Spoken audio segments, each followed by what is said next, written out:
Buenas noches a todos, bienvenidos al segundo módulo de Literatura en Lengua Portuguesa. Somos Rosario Martínez y Valentina Membielli. Y hoy vamos a ver las características del modernismo como corriente literaria, tanto en Brasil como en Portugal. A continuación les dejamos un video.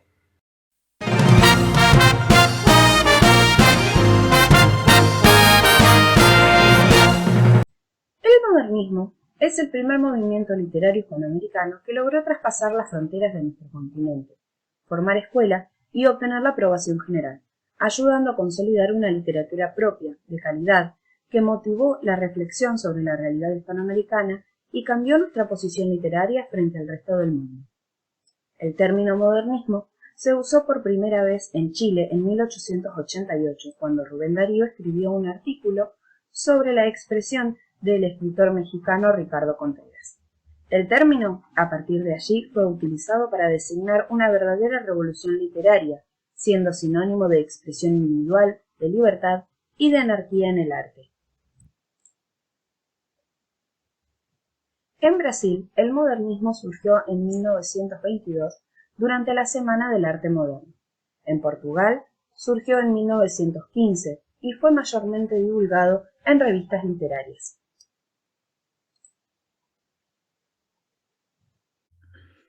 A finales del siglo XIX, con la Primera Guerra Mundial, comenzó una crisis de valores. Las crisis de valores fueron producto de cambios políticos, económicos, sociales, nuevos pensamientos científicos, y a raíz de ello, y las grandes transformaciones que tiene Sudamérica por la inmigración masiva, va a surgir en Brasil el modernismo. ¿Esto por qué? Porque las grandes inmigraciones europeas traen consigo ideas del vanguardismo. Entonces le van a dar forma al modernismo brasileño, que se va a configurar por dos ideas principales: la renovación estética y el reconocimiento de lo propio y lo nativo.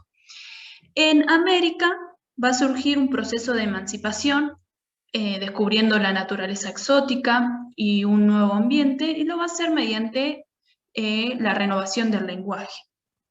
Va a tener una idea de nacionalismo, una conciencia nacional, una revalorización de la realidad brasileña.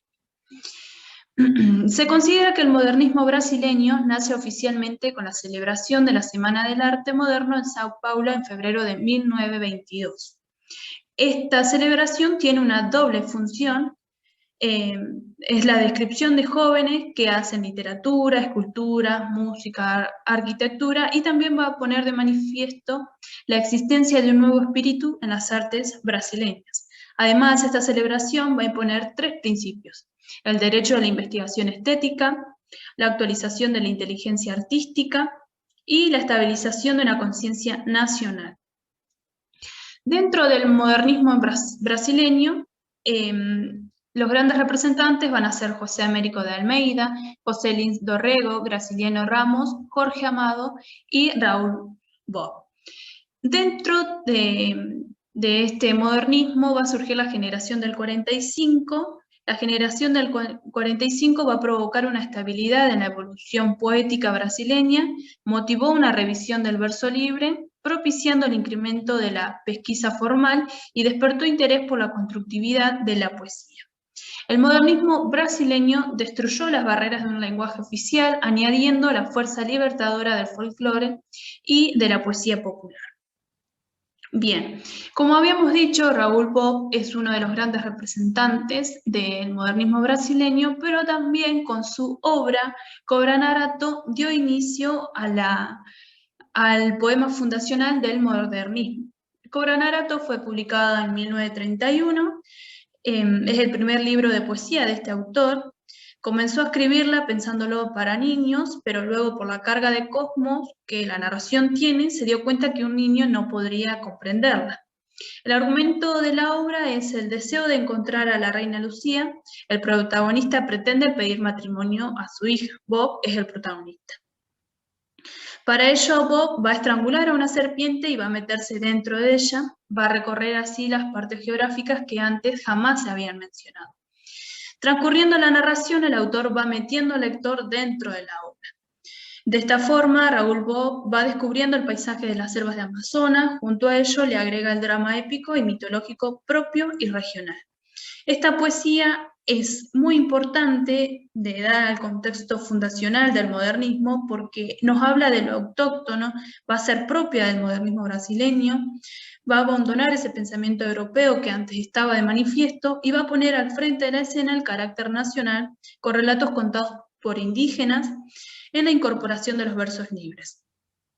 Va a crear también personajes singulares que retratan personas comunes, populares viviendo el día a día de la Amazonia. Vista más cercana a la naturaleza y le va a dar con toda esta narración un sentido histórico y un hito antropófago. En un ambiente de guerras mundiales, revolución tecnológica, cuando surge la teoría de la relatividad y el psicoanálisis, llega el modernismo a Portugal para revolucionar la literatura, desde 1915 hasta 1974, con el distanciamiento del sentimentalismo, el espíritu dinámico, crítico, cuestionador, un idioma cotidiano, una actitud anárquica, originalidad, excentricidad y la intención de romper con el pasado tradicional. El modernismo en Portugal tuvo 4 períodos. El orfismo, desarrollado entre 1915 y 1927, divulgado por la revista Orfeo, fundada por Fernando Pessoa. Esto significó una escandalosa barrera entre la vieja literatura y la nueva literatura portuguesa, modernista, socialmente comprometida e ideologizante, plagada de escándalos, provocaciones, con influencias del futurismo, expresionismo y del cubismo vanguardistas. El segundo período fue el presencismo, que tuvo lugar entre 1927 y 1940. Algunos de sus exponentes fueron João Gaspar Simões y Miguel Torga. Esta corriente también fue difundida por una revista, Presencia, y su literatura fue íntima, de introspección, psicologizante, libre de ideologías y muy cercana al arte metafísico. El tercer período fue el neorrealismo, que tuvo lugar desde 1940 hasta 1974 y se divulgó en revistas como Seara Nova, Sol Nascente y Diablo. Sus ideales más característicos fueron la postura combativa y reformadora marxista, la influencia de la novela regionalista brasileña y el rechazo hacia el individualismo, el esteticismo y el socialismo utópico. El último período del modernismo en Portugal fue el surrealismo, que tuvo lugar entre 1947 y 1974. Los rasgos más característicos fueron la escritura automática, la libre asociación de ideas y palabras, el contenido onírico, que modificó la estructura realista y reafirmó el carácter irracional y figurativo. Ahora bien, uno de los mayores representantes del modernismo en Portugal fue Fernando Pessoa, que fundó la revista Orfeo, que dio inicio al primer periodo de este movimiento. Fernando nació en 1888 y fue pionero en la literatura modernista. Es considerado el escritor más influyente y representativo de esta corriente, y su característica literatura, original, innovadora y excéntrica. Tanto la figura como la estética de Pessoa pueden describirse con pocos términos: medium, bilingüe, fingimiento y pluralidad. Tanto su doble lengua como la predilección por el ocultismo no son ningún secreto, por lo que preferimos hacer hincapié en su manera de escribir, en su habilidad de distanciarse de la realidad mediante una ficción que lo absorbe, y sobre todo la capacidad de escaparse de esa realidad en la voz de otros, aquello que llamamos heterónimos. Entre heterónimos y ortónimos, Fernando creó más de 70 voces poéticas, cada una con un estilo escritural, un pensamiento y un universo conceptual propio. Algunas de las más importantes fueron Alberto Cairo, el maestro, Ricardo Reis, el monárquico exiliado, y Álvaro de Campos, el ingeniero. Esto ha sido todo, esperamos que el video les haya sido entretenido e informativo. Muchísimas gracias.